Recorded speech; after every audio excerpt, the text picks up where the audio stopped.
சின்ன சம்பளம், கொஞ்சம் சம்பாதிக்கிறார், மாஷா அல்லாஹ் பரக்கத்தா வாழ்றாங்க மக்கள். பள்ளி ஹஸரத்மார்கள் முஅஸ்ஸினாருடைய சம்பளத்தை பாருங்க, இந்த மதரசாக்களுடைய உஸ்தாத்மாருடைய சம்பளத்தை பாருங்க. சின்ன சின்ன சம்பளங்கள். நிர்வாகங்களுக்கு கண் திறக்கிறோம் இல்ல, வாங்குற வேலையெல்லாம் வாங்கிக்கொள்ற. ஆனா அந்த உலமாக்களுடைய சம்பளத்தை பத்தி எந்த பேச்சும் கிடையாது. மதரசாக்கள்லயும் அப்படி, பள்ளிகள்லயும் அப்படி. சில முதலாளிமாரு தொழிலாளிகள் கஷ்டப்படுகிறாங்க, தண்ட கடையை முன்னேற்றத்துக்கு தொழிலாளியால 1க்கு 2 கடையாவி, 2க்கு 4 கடையாவி. ஆனா தொழிலாளிக்கு எந்த ஒரு கவனிப்பும் கிடையாது. அவனுக்கு எந்த நாள் அந்த சம்பளம், தனக்குள்ள விஷயத்தை அவங்கள வச்சு பார்க்கறது இல்லை. ஆனாலும் அவர்கள் அல்லாஹ்வுடைய கிருபையால் அல்லாஹ் அவர்களை கைவிடல, சந்தோஷமா பரக்கத்தாக வாழுகிறார்கள். தன்னுடைய பிள்ளை குட்டிகள் அல்லாஹ் தஆலா கண்ணியமா வாழ வச்சிருக்கிறான்.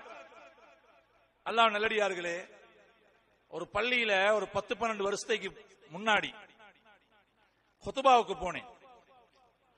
அந்த பள்ளியினுடைய நிர்வாக தலைவர் எங்களோட மிச்சம் மஹப்பத்து. அவர் சொன்னார், ஹஸரத் எங்கட பள்ளிக்கு இமாம் ஒன்று கேட்டு நாங்க கால் பண்ணினோம் பேப்பர்ல, பலரும் வந்தாங்க. கடைசியா ஒரு ஹஸரத் வந்தாங்க. எங்கட ரூல்ஸ் எல்லாம் சொன்னோம். இப்ப பள்ளியில ரூல்ஸ் தானே, சட்டம். ஓதுற காலத்திலையும் சட்டம், பள்ளியிலையும் சட்டம். இப்ப சட்டம் போட்டாச்சு. ஹஸரத் எங்கட இந்த ரூல்ஸ் அண்ட் ரெகுலேஷன் சட்டம் இப்படி இப்படி இருக்குது. அந்த ஹஸரத் எல்லா சட்டத்துக்கும் ஆமா போட்டாராம். சரி சரி. இந்த நிர்வாகி கேட்டாரா, ஹஸரத் நான் சொல்றதுக்கெல்லாம் ஆமா போடுறீங்களே, நீங்க சம்பளத்தை பத்தி ஒன்றும் பேசலையே? இல்ல இல்ல, அதை பத்தி பேச தேவையில்லை. கடைசியா அவர் வற்புறுத்தி கேட்டாரா, ஹஸரத் உங்களோட சம்பளம் என்ன வேணும்? என்னமோ கொடுக்க போற மாதிரி சும்மா கேட்டுக்கொள்ற போய்க்கு. அப்ப அவர் சொன்னாரா, ஹஸரத் சிம்பிளா சொன்னாரா, ஆஜியார் உங்களுக்கு ஒரு மாசத்துக்கு எவ்வளவு செலவோ அதை எனக்கு தாங்க அப்படின்றாராம். அவர் சொல்றாரு, ஹஸரத் இந்த அறப்படிச்ச மௌலைமார பாருங்கோ, இந்த மௌலைமார் அறப்படிச்ச தனத்தை பாருங்கோ, அப்படியா பேசுற என்னோட? நான் கேட்டேன் என்ன பிரச்சனை? அவர்கிட்ட கேட்டேன், உங்களுக்கு உங்களோட வீட்டுல எத்தனை பேரு? அவரும் மனைவியும் 2 பிள்ளையும். எவ்வளவு செலவு? இது ஒரு 12 வருஷத்துக்கு முன்னால் உள்ள சம்பவம். அந்த காலத்துல 30 ரூபா 35 ரூபா அரிசி, சீனி 25 ரூபா 30 ரூபா, இப்படி விலை குறைந்த காலத்தில். அந்த காலகட்டத்தில் அவருடைய செலவு என்னண்டா 4 பேருக்கு 75,000 ரூபாய் ஒரு மாசத்துக்கு. ஒரு வசதி படைச்சவர்.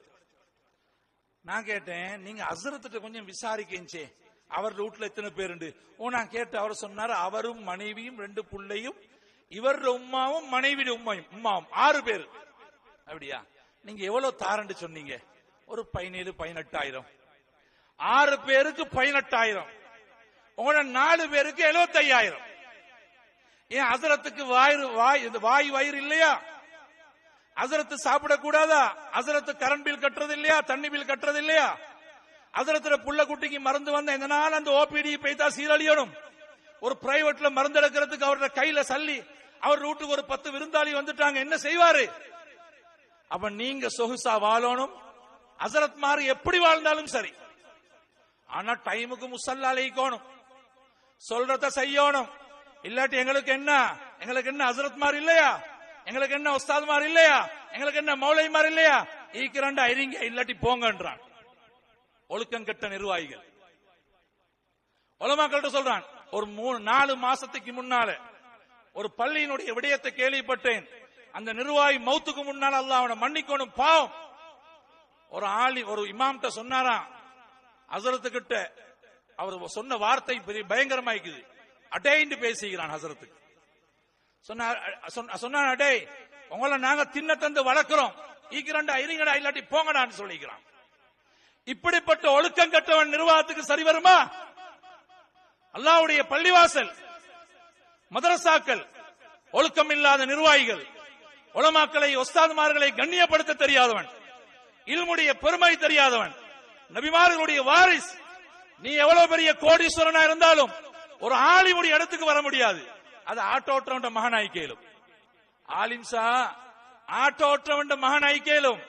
நீங்க பெரிய பில்லியனரா இருந்தாலும், ஜனாதிபதியா இருந்தாலும், ஒரு ஆலிமுடைய இடத்துக்கு வரையலா. வரசத்துல் அம்பியா உலமாக்கள் தான்.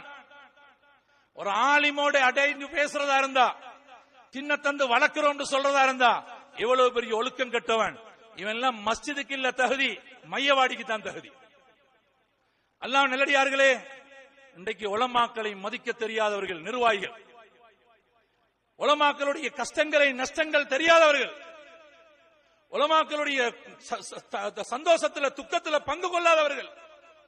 ஆனாலும் அல்லாஹ் ஜல்ல ஷானஹு தஆலா உலமாக்களை சங்கையா வாழ வச்சிருக்கிறான்.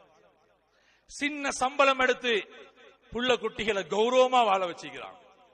உலமாக்களோட புள்ளைகள் பிச்சை கேட்டாங்களா? எங்க சார் சீரழிகிறாங்களா? அல்லாஹ் நல்லடியார்களே, எல்லாரும் ரொம்ப கவனமாயிக்கணும்.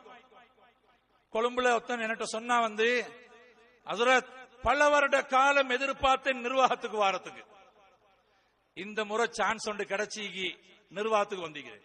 நான் கேட்ட அப்படி என்ன ஆசை? வரவே கூடாது அந்த ஆசை. ஏன் அப்படி ஆசை? அவன் சொல்றான், ஹஜ்ரத் எங்கட பள்ளி இமாமிக்கிறானே, அவன் சொன்ன மாதிரி சொல்றேன், எங்கட பள்ளி ஹஜ்ரத் இருக்கிறானே, இவனை எத்தனையோ நிர்வாகத்தோட சொன்னேன் வெளியே போட சொல்லி, வெளியே போடல. இவன் வெளியே போடுறதுக்கு நான் நிர்வாகத்துக்கு வந்திருக்கிறேன். நாளைக்கு வெளியே போட்டால் நான் நிர்வாகத்தோடு வெளியே போய்த்திருவேன். அல்லாஹ் நல்லடியார்களே, இவன் எப்படி, இவன் என்ன தகுதி? ஒரு ஆலிம வெளியே போடுறதுக்கு நிர்வாகத்துக்கு வாரதா இருந்தா எவ்வளவு பெரிய ஒரு காட்டுமிராண்டி ஆயிப்பான். அல்லாஹ் நல்லடியார்களே, வைராக்கியத்தை போக்குறதுக்கு, கோவத்தை இல்லாமலாக்குறதுக்கு, உலமாக்களோட ஒன்று கொண்டு சண்டை பிடிக்கிறதுக்கு